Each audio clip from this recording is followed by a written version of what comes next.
Success ഫയലിലേക്ക് സ്വാഗതം.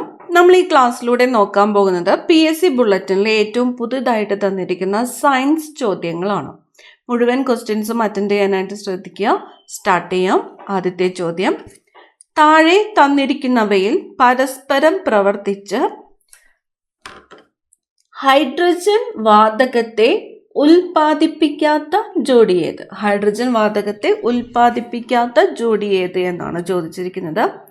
Options തന്നിരിക്കുന്നത് സോഡിയം പ്ലസ് വിനാഗിരി, സിങ്ക് പ്ലസ് ചുണ്ണാമ്പ് വെള്ളം, പൊട്ടാസ്യം പ്ലസ് നാരങ്ങാനീര്, മഗ്നീഷ്യം പ്ലസ് നേർപ്പിച്ച ഹൈഡ്രോക്ലോറിക് ആസിഡ്. ഇതിൽ പരസ്പരം പ്രവർത്തിച്ച് ഹൈഡ്രജൻ വാതകത്തെ ഉൽപ്പാദിപ്പിക്കാത്ത ജോഡി ഏതാണ്? ഓപ്ഷൻ ബി ആണ് ഉത്തരം വരുന്നത്. സിങ്ക് പ്ലസ് ചുണ്ണാമ്പ് വെള്ളമാണ് ഹൈഡ്രജൻ വാതകത്തെ ഉൽപ്പാദിപ്പിക്കാത്തത്. അപ്പം മറ്റ് ഓപ്ഷൻസ് നോക്കി വെക്കുക. ഹൈഡ്രജൻ വാതകത്തെ ഉൽപ്പാദിപ്പിക്കുന്ന ഓപ്ഷൻസും കൂടി നോക്കി വെക്കുക. അടുത്തത്, പരസ്പരം കലരാത്ത ദ്രാവകങ്ങളെ അവയുടെ മിശ്രിതത്തിൽ നിന്ന് വേർതിരിച്ചെടുക്കാൻ ഉപയോഗിക്കുന്ന ഉപകരണം ഏത്? പരസ്പരം കലരാത്ത ദ്രാവകങ്ങളെ അവയുടെ മിശ്രിതത്തിൽ നിന്ന് വേർതിരിച്ചെടുക്കാൻ ഉപയോഗിക്കുന്ന ഉപകരണം. ഉത്തരം വരുന്നത് ഓപ്ഷൻ സി ആണ്, സെപ്പറേറ്റിംഗ് ഫണൽ. Separating funnel. പരസ്പരം കലരാത്ത ദ്രാവകങ്ങളെ അവയുടെ മിശ്രിതത്തിൽ നിന്ന് വേർതിരിച്ചെടുക്കാൻ ഉപയോഗിക്കുന്ന ഉപകരണമാണ് സെപ്പറേറ്റിംഗ് ഫണൽ. അടുത്ത ചോദ്യം, ഹൈഡ്രജൻ വാതകത്തെ പറ്റിയുള്ള പ്രസ്താവനകളിൽ തെറ്റേത്? ഹൈഡ്രജൻ വാതകത്തെ പറ്റിയുള്ള പ്രസ്താവനകളാണ് താഴെ തന്നിരിക്കുന്നത്. അതിൽ തെറ്റായിട്ടുള്ള പ്രസ്താവന ഏത് എന്നതാണ് ചോദ്യം. ആദ്യത്തെ പ്രസ്താവന, ആസിഡ് ഉൽപ്പാദിപ്പിക്കുന്നത് എന്ന പേരിന് അർത്ഥം വരുന്ന മൂലകം മനുഷ്യനിർമ്മിത പെട്രോളായി ഉപയോഗിക്കുന്നു. അറ്റോമിക സംഖ്യയും അറ്റോമിക ഭാരവും തുല്യമായ മൂലകം ഇരട്ടത്തലയുള്ള രാക്ഷസൻ എന്ന് അറിയപ്പെടുന്നു. ഇതില് തെറ്റായ പ്രസ്താവന ഏത് എന്നതാണ് ചോദ്യം. ഉത്തരം വരുന്നത് ഏതാണ്? ഓപ്ഷൻ എ ആണ്. ആസിഡ് ഉൽപ്പാദിപ്പിക്കുന്നു എന്ന പേരിന് അർത്ഥം വരുന്ന മൂലകം എന്ന് പറഞ്ഞിരിക്കുന്നതാണ് തെറ്റായിട്ടുള്ള പ്രസ്താവന. അപ്പൊ മനുഷ്യനിർമ്മിത പെട്രോളായിട്ട് ഉപയോഗിക്കുന്നു എന്ന് പറഞ്ഞിരിക്കുന്നത് ശരിയാണ്. അറ്റോമിക സംഖ്യയും അറ്റോമിക ഭാരവും തുല്യമായ മൂലകം ശരിയാണ്. ഇരട്ടത്തലയുള്ള രാക്ഷസൻ എന്നറിയപ്പെടുന്ന മൂലകം ഏത് എന്ന് ചോദിച്ചാൽ ഏതാണ്? ഹൈഡ്രജൻ ആണ്. അതും ശരിയാണ്. അടുത്ത ചോദ്യം, ചില പദാർത്ഥങ്ങൾ മറ്റു ചില പദാർത്ഥങ്ങളുടെ കണികകളെ അവയുടെ ഉപരിതലത്തിൽ മാത്രം പിടിച്ചു നിർത്തുന്ന പ്രക്രിയ ഡാഷ് എന്നറിയപ്പെടുന്നു. ചില പദാർത്ഥങ്ങൾ മറ്റു ചില പദാർത്ഥങ്ങളുടെ കണികകളെ അവയുടെ ഉപരിതലത്തിൽ മാത്രം പിടിച്ചു നിർത്തുന്ന പ്രക്രിയ അറിയപ്പെടുന്നത് എന്താണ്? അതിശോഷണം. ഓപ്ഷൻ എ ആണ് ഉത്തരം, അതിശോഷണം. അടുത്ത ചോദ്യം, ചേരുംപടി ചേർക്കാനായിട്ടാണ്. ബ്രൗൺ റിംഗ് ടെസ്റ്റ് തീപ്പെട്ടിക്കൂടിൽ ഉപയോഗിക്കുന്നത് കാറ്റലിറ്റിക് കൺവെർട്ടർ ചന്ദ്രന്റെ പേരിൽ അറിയപ്പെടുന്നത്. ചേരുംപടി ചേർക്കാൻ. ഉത്തരം വരുന്നത് ഓപ്ഷൻ ഡി ആണ്. Option D. Brown ring test nitrate. Brown ring test nitrate. തീപ്പെട്ടിക്കൂടിൽ ഉപയോഗിക്കുന്നത് ആന്റിമണി സൾഫൈഡ്. തീപ്പെട്ടിക്കൂടിൽ ഉപയോഗിക്കുന്നത് antimony sulphide. Catalytic converter palladium. Catalytic converter palladium. ചന്ദ്രന്റെ പേരിൽ അറിയപ്പെടുന്നത് സെലീനിയം.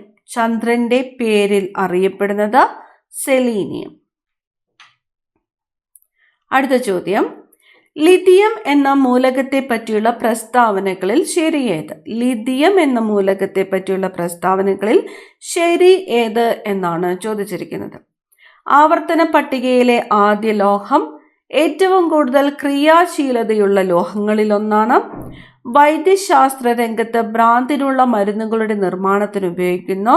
ഇവ എല്ലാം ലിഥിയം എന്ന മൂലകത്തെക്കുറിച്ചുള്ള പ്രസ്താവനകളിൽ ശരി ഏത്? ഓപ്ഷൻ ഡി ആണ് ഉത്തരം വരുന്നത്, ഇവ എല്ലാം. ആവർത്തന പട്ടികയിലെ ആദ്യത്തെ ലോഹം ഏതാണ്? ലിഥിയമാണ്. ശരിയാണ്. ഏറ്റവും കൂടുതൽ ക്രിയാശീലതയുള്ള ലോഹങ്ങളിൽ ഒന്നാണ്. ശരിയാണ്. വൈദ്യശാസ്ത്ര രംഗത്ത് ഭ്രാന്തിനുള്ള മരുന്നുകളുടെ നിർമ്മാണത്തിന് ഉപയോഗിക്കുന്നു. ശരിയാണ്. അന്തരീക്ഷത്തിൽ ഏറ്റവും കൂടുതൽ കാണപ്പെടുന്ന മൂന്നാമത്തെ മൂലകം. അന്തരീക്ഷത്തിൽ ഏറ്റവും കൂടുതൽ കാണപ്പെടുന്ന മൂന്നാമത്തെ മൂലകമാണ് ആർഗൺ. ഓപ്ഷൻ ബി ആണ് ഉത്തരം, ആർഗൺ. പ്രകൃതിദത്ത റബ്ബറിന്റെ മോണോമർ ഏത്?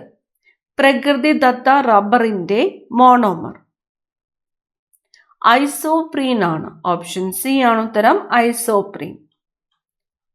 ക്യാൻസർ ചികിത്സയ്ക്ക് ഉപയോഗിക്കുന്ന ഐസോടോപ്പ് ചുവടെയുള്ളതിൽ ഏതാണ്? ക്യാൻസർ ചികിത്സയ്ക്ക് ഉപയോഗിക്കുന്ന ഐസോടോപ്പ് ഏതാണ്?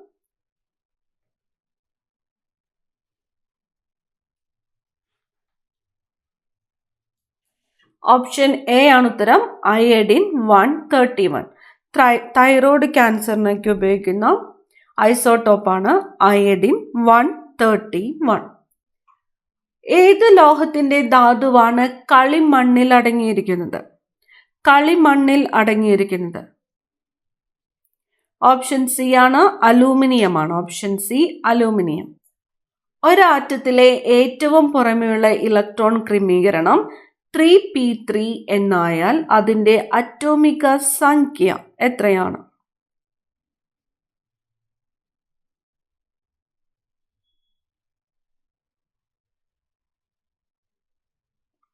ഓപ്ഷൻ ഡി ആണ് ഉത്തരം, 15. Option D, 15.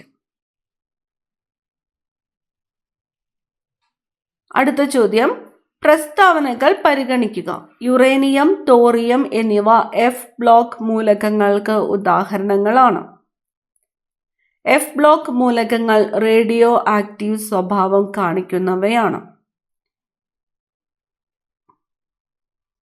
ഉത്തരം വരുന്നത് ഓപ്ഷൻ സി ആണ്, രണ്ടും ശരിയാണ്. യുറേനിയം, തോറിയം എന്നിവ എഫ് ബ്ലോക്ക് മൂലകങ്ങൾക്ക് ഉദാഹരണങ്ങളാണ്. ശരിയാണ്. എഫ് ബ്ലോക്ക് മൂലകങ്ങൾ റേഡിയോ ആക്റ്റീവ് സ്വഭാവം കാണിക്കുന്നവയാണ്. ശരിയാണ്.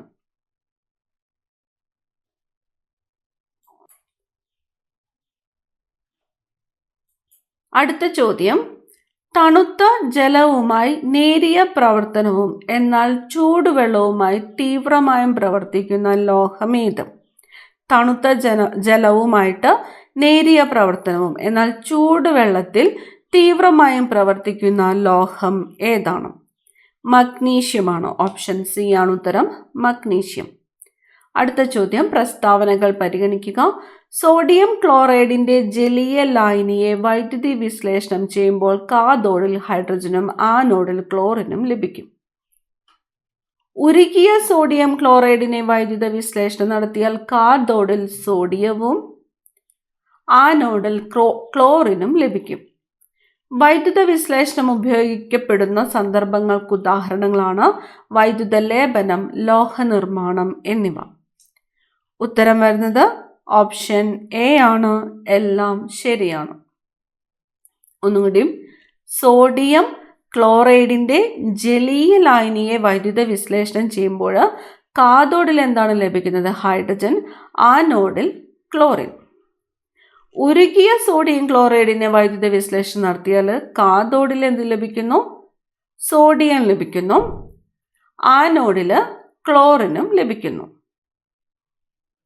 വൈദ്യുത വിശ്ലേഷണം ഉപയോഗിക്കപ്പെടുന്ന സന്ദർഭങ്ങൾക്ക് ഉദാഹരണങ്ങളാണ് വൈദ്യുത ലേപനം, ലോഹ നിർമ്മാണം എന്നിവ. അടുത്ത ചോദ്യം, ഇനി വരുന്നത് ഫിസിക്സിൽ നിന്നുമുള്ള ക്വസ്റ്റ്യൻസ് ആണ്. ചുവടെ കൊടുത്തിരിക്കുന്ന പ്രസ്താവനകളിൽ ശരിയല്ലാത്തത് ഏത്? ഒന്നിലധികം ബാറ്ററികൾ ഗ്രൂപ്പായി ഘടിപ്പിച്ച് നിർമ്മിക്കുന്ന സംവിധാനമാണ് സെല്ല്.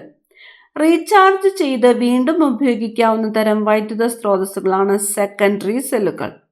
കുറച്ചു കാലം ഉപയോഗിച്ചു കഴിഞ്ഞാൽ വീണ്ടും ഉപയോഗിക്കാൻ കഴിയാത്ത സെല്ലുകളാണ് പ്രൈമറി സെല്ലുകൾ.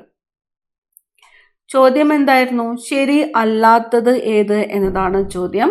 ഉത്തരം ഓപ്ഷൻ സി ആണ്. ഓപ്ഷൻ സി എന്ന് പറയുമ്പോൾ ഒന്നാമത്തെ പ്രസ്താവന: ഒന്നിലധികം ബാറ്ററികൾ ഗ്രൂപ്പായി ഘടിപ്പിച്ച് നിർമ്മിക്കുന്ന സംവിധാനമാണ് സെല്ല് എന്ന് പറഞ്ഞിരിക്കുന്നതാണ് ശരിയല്ലാത്ത പ്രസ്താവന. അടുത്ത ചോദ്യം: 1.5 വോൾട്ട് EMF വീതമുള്ള 3 സെല്ലുകൾ സമാന്തര രീതിയിൽ ഘടിപ്പിച്ചിരിക്കുന്നു. ഈ സർക്യൂട്ടിലെ ആകെ EMF എത്രയാണ് എന്നതാണ് ചോദ്യം. 1.5 വോൾട്ട് 3 സെല്ലുകൾ സമാന്തര രീതിയിൽ ഘടിപ്പിച്ചിരിക്കുന്നു.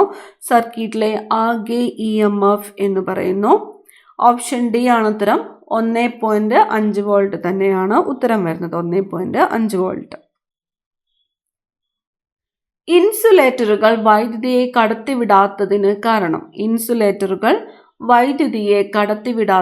കാരണം ഉത്തരം ഓപ്ഷൻ ബി ആണ്. സ്വതന്ത്ര ഇലക്ട്രോണുകളുടെ കുറവാണ് ഇൻസുലേറ്ററുകൾ വൈദ്യുതിയെ കടത്തിവിടാത്തതിന് കാരണം.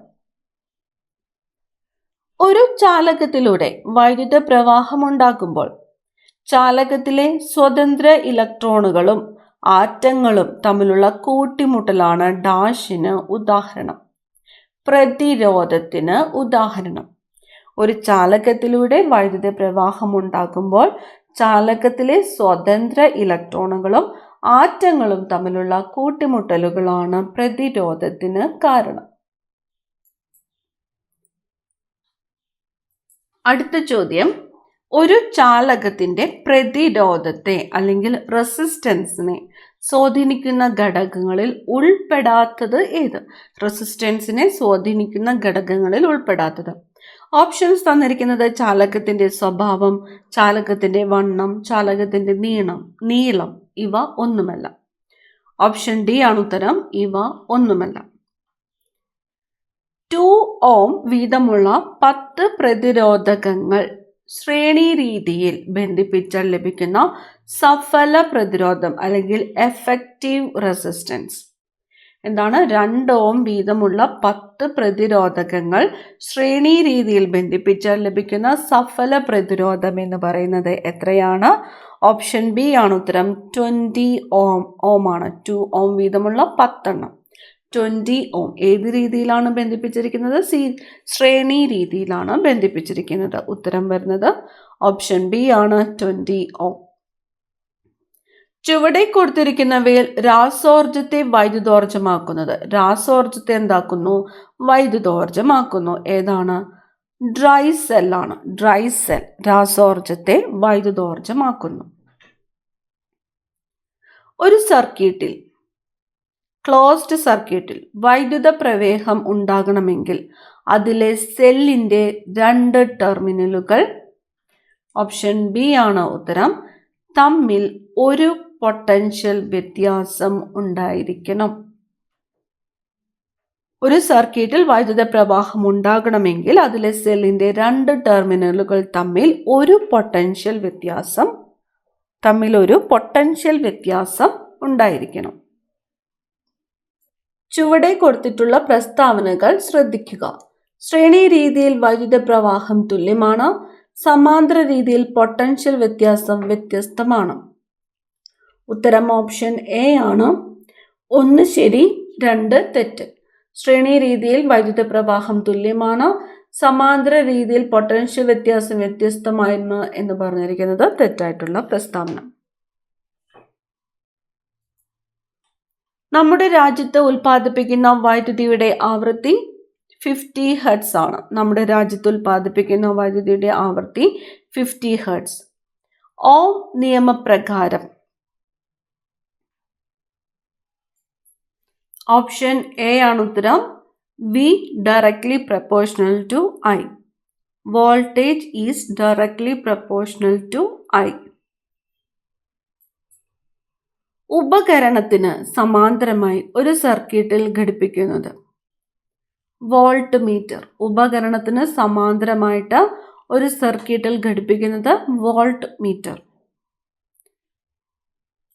ഇത്രയും ക്വസ്റ്റ്യൻസ് ആണ് നമുക്ക് സയൻസിൽ നിന്നും PSC ബുള്ളറ്റിനിൽ തന്നിരിക്കുന്നത്.